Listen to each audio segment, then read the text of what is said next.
اس وقت سینئر صحافی شجی اللہ فراست صاحب ہمارے ساتھ فون لائن پر موجود ہیں. السلام علیکم. جی وعلیکم السلام. فراست صاحب، فرانس ایک مرتبہ پھر دہل گیا ہے. میرا سوال یہ ہے کہ کیوں فرانس کو یورپ میں نشانہ بنایا جا رہا ہے؟ دیکھیے، فرانس مغرب کا جو اتحاد ہے جی ملک شام میں اور عراق میں، بالخصوص شام میں، اس کا حصہ ہے. بلکہ اگر اسے بانی رکن اس اتحاد کا کہا جائے تو یعنی درست ہوگا. یعنی فرانس ابتدا سے پرو ایکٹیو پالیسی سیریا کے حوالے سے اختیار کرتا رہا ہے، اور اس نے جو ہے بشار الاسد کو ہٹانے کی اس نے جو ہے باغیوں کو سرگرمی سے مدد دی ہے. اور اس کے علاوہ داعش کے خلاف جو حملے ہو رہے ہیں اس میں بھی وہ پیش ہے.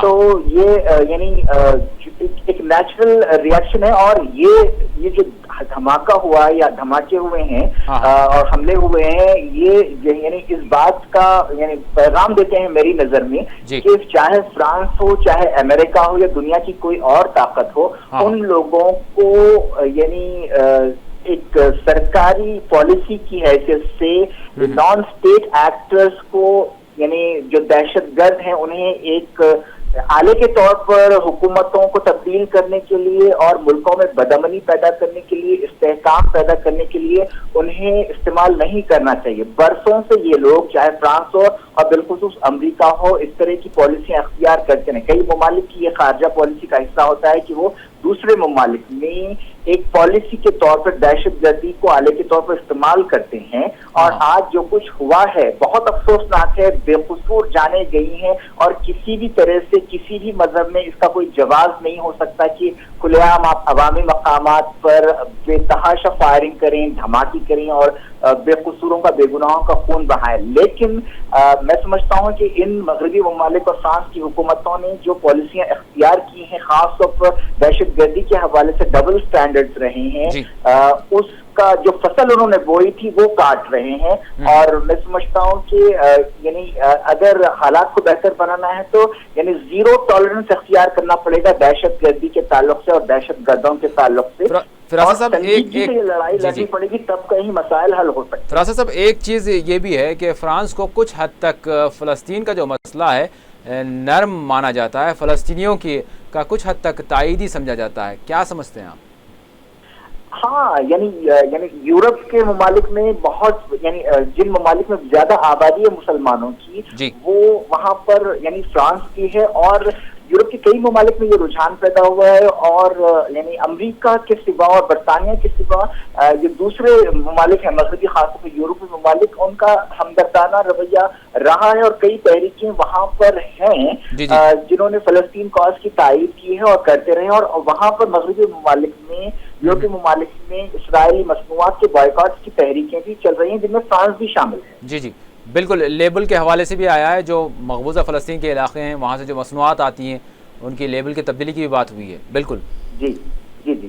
تو آپ کیا سمجھتے ہیں، اب جو G20 سمٹ ہونے جا رہی ہے، اس پر کچھ اثرات مرتب ہوں گے؟ یہ جو حملے ہوئے ہیں، یقیناً G20 سمٹ کے جو بھی موضوعات تھے، سیریا کا بحران تھا اور کلائمیٹ چینج کا، لیکن اب تمام جو دوسرے ایجنڈے کے موضوعات تھے وہ مان پڑ جائیں گے. اور یہی پیرس حملوں کے پس منظر میں دہشت گردی کا مسئلہ چھایا رہے گا. لیکن پھر وہی بات کہ ان ممالک کو حقیقی معنوں میں سنجیدگی سے لڑائی لڑنی پڑے گی، تب کہیں جا کر دنیا سے دہشت گردی ختم ہو سکتی ہے. اور اسے ختم ہونا چاہیے. یہ ایک یعنی لعنت ہے، اور دنیا کے کسی مذہب میں اس کی تعلیم نہیں دی جاتی، اور اسلام میں تو بالکل بھی نہیں. کہ اسلام میں تو یہ کہا گیا ہے، یعنی سورہ مائدہ میں غالباً ہے کہ ایک انسان کی جان لینا پوری انسانیت کی جان لینے کے برابر ہے. اور یہ رحمت کا مذہب ہے. اور اس طرح کی کارروائیوں کے ذریعے گمراہ لوگ ایک غلط پیغام دیتے ہیں. بہرحال آپ کا جو سوال تھا کہ G20 تو یہی مسئلہ چھایا رہے گا اس میں. ہاں جی. تو جو اسٹریٹجی اب ہونی چاہیے عالمی قائدین کی، کیا پھر وہی روایتی انداز رہے گا، یا واقعتاً جو سیریا میں جو داعش کا جو گروہ ہے، جو پنپ رہا ہے، جو فرانس تک پہنچ رہا ہے، اس کو ختم کرنے کے لیے واقعتاً اقدامات کیے جائیں گے، یا پھر روس اور امریکہ بھی اس متعلق سنجیدہ پیش رفت کریں گے؟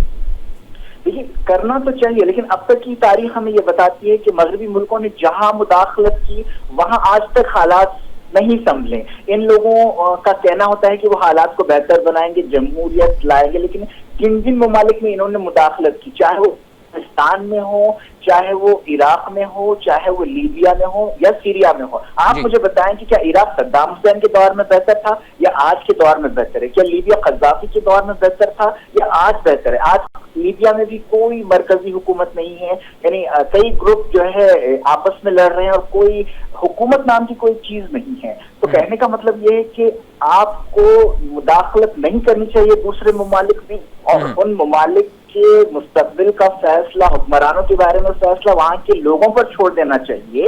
اور اگر آپ دہشت گردی کے تعلق سے سنجیدہ ہیں تو آپ کو کسی بھی شکل میں دہشت گردی کا استعمال یا باغیوں کو ہتھیار اور پیسہ، جو نان اسٹیٹ ایکٹرز ہوتے ہیں انہیں ہتھیار پیسے وغیرہ سے مدد نہیں کرنی چاہیے.